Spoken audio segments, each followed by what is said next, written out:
Hello and welcome back everyone. સ્વાગત છે આપ સર્વેનું પ્રિપરેશન વિથ જુનિયર ટેસ્ટના ડિજિટલ પ્લેટફોર્મ પર. આજે આપણે જોવાના છીએ ફોરેસ્ટ ગાર્ડના મોસ્ટ આઈએમપી એવા 25 ક્વેશ્ચન. અને આપ અમારી ચેનલ પર પ્રથમ વાર હો તો ચેનલને સબસ્ક્રાઇબ કરવા ના ભૂલતા, અને તમારી એક લાઇક અમારા માટે બહુ જ ઇમ્પોર્ટન્ટ છે, તો પ્લીઝ વિડીયોને લાઇક કરવા ના ભૂલતા. તો ચાલો ઝડપથી શરૂ કરીએ ફોરેસ્ટ ગાર્ડના મોસ્ટ આઈએમપી એવા પ્રશ્ન. પ્રશ્ન નંબર 1, ભારતના કયા વ્યક્તિ વન્યજીવ આધારિત ફિલ્મો બનાવવા માટે જાણીતા છે? તો આપણો સાચો જવાબ છે ઓપ્શન ડી, માઇક પાંડે. પ્રશ્ન નંબર 2, WWFમાં પ્રતીકમાં કયા પ્રાણીનું ચિહ્ન છે? તો આપણો સાચો જવાબ છે ઓપ્શન સી, લાલ પાંડા. પ્રશ્ન નંબર 3, નીચે પૈકી કયા પર્યાવરણીય સંરક્ષણ કરતા નર્મદા બચાવો આંદોલન સાથે સંકળાયેલા નથી? તો આપણો સાચો જવાબ છે ઓપ્શન બી, મધુ ભટનાગર. પ્રશ્ન નંબર 4, દોરી, ચટાઈ, થેલી વગેરે શેમાંથી બનાવવામાં આવે છે? તો આપણો સાચો જવાબ છે ઓપ્શન બી, નેતરમાંથી.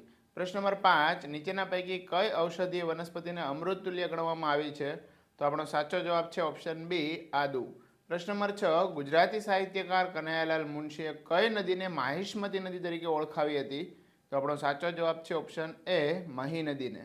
પ્રશ્ન નંબર 7, બોટનિકલ સર્વે ઓફ ઇન્ડિયા BSIના લોગોમાં કયા વૃક્ષને સ્થાન આપવામાં આવેલ છે?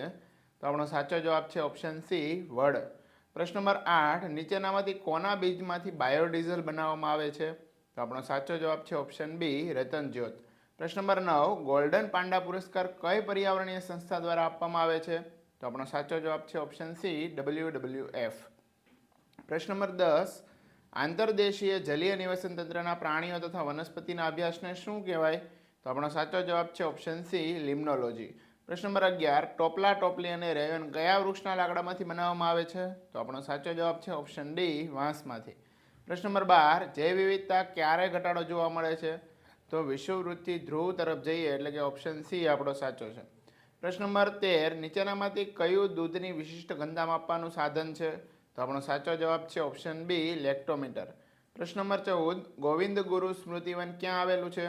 તો આપણો સાચો જવાબ છે option C, Mangadh hill, Gadhada, Mahisagar. પ્રશ્ન નંબર 15, નીચેનામાંથી કયા વૃક્ષમાંથી સુગંધિત તેલ, સુગંધિત દ્રવ્યો બનાવવામાં આવે છે? તો આપણો સાચો જવાબ છે ઓપ્શન સી, ચંદન. પ્રશ્ન નંબર 16, ગુજરાતનો કયો જિલ્લો સંપૂર્ણપણે સમશીતોષ્ણ કટિબંધમાં સ્થિત છે? તો આપણો સાચો જવાબ છે ઓપ્શન ડી, બનાસકાંઠા. પ્રશ્ન નંબર 17, તાજેતરમાં UN જનરલ એસેમ્બલી દ્વારા કયા દિવસને બાળ જાતીય શોષણ, દુરુપયોગ અને હિંસાથી નિવારણ અને ઉપચાર માટેના આંતરરાષ્ટ્રીય દિવસ તરીકે ઉજવવાની જાહેરાત કરવામાં આવી છે? તો આપણો સાચો જવાબ છે ઓપ્શન બી, 18 નવેમ્બર. પ્રશ્ન નંબર 18, નીચેનામાંથી કયા વૃક્ષમાંથી ટર્પેન્ટાઇન બનાવવામાં આવે છે? મિત્રો આ પ્રશ્ન તો દર વખતે પૂછાય જ છે, તો આપણો સાચો જવાબ છે ઓપ્શન ડી, ચીડમાંથી. પ્રશ્ન નંબર 19, ભારતમાં સુનામી પૂર્વે ચેતવણી કેન્દ્રની સ્થાપના કયા કરવામાં આવી છે? તો આપણો સાચો જવાબ છે ઓપ્શન સી, હૈદરાબાદ. પ્રશ્ન નંબર 20, પૃથ્વી પર ગ્લેશિયરમાં કેટલા ટકા જળનું પ્રમાણ આવેલું છે? તો આપણો સાચો જવાબ છે 0.0205%. પ્રશ્ન નંબર 21, પૂનમથી અમાસ સુધી ચંદ્રની કળામાં શો ફેરફાર થાય છે? તો પૂનમથી અમાસ તરફ ચંદ્રની કળા ઘટે, એટલે કે આપણો સાચો જવાબ છે ઓપ્શન સી, ઘટે છે. પ્રશ્ન નંબર 22, નીચેનામાંથી સૂર્યમંડળનો સૌથી તેજસ્વી ગ્રહ કયો છે? તો આપણો સાચો જવાબ છે ઓપ્શન એ, શુક્ર. પ્રશ્ન નંબર 23, હવાના પ્રદૂષણને નિયંત્રણમાં રાખવા અશ્મિ બળતણના સ્થાને કયા વૈકલ્પિક બળતણની જરૂરિયાત છે? તો આપણો સાચો જવાબ છે ઓપ્શન ડી, આપેલ તમામ. પ્રશ્ન નંબર 24, મળમૂત્રથી ગંદા થયેલા પાણીમાં કયા સૂક્ષ્મજીવો હોય છે? તો આપણો સાચો જવાબ છે ઓપ્શન ડી, આપેલ તમામ. પ્રશ્ન નંબર 25, નીચેનામાંથી કેન્ડલ ફિલ્ટરમાં પાણી શુદ્ધ કરવા માટેની ક્રિયા કયા પ્રકારની હોય છે? તો આપણો સાચો જવાબ છે ઓપ્શન એ, ભૌતિક. જો મિત્રો વિડીયો પસંદ આવ્યો હોય તો લાઇક, શેર અને સબસ્ક્રાઇબ કરવા ના ભૂલતા. ફરીથી મળીશું આવા જ વિડીયો સાથે. ત્યાં સુધી જય હિન્દ, વંદે માતરમ.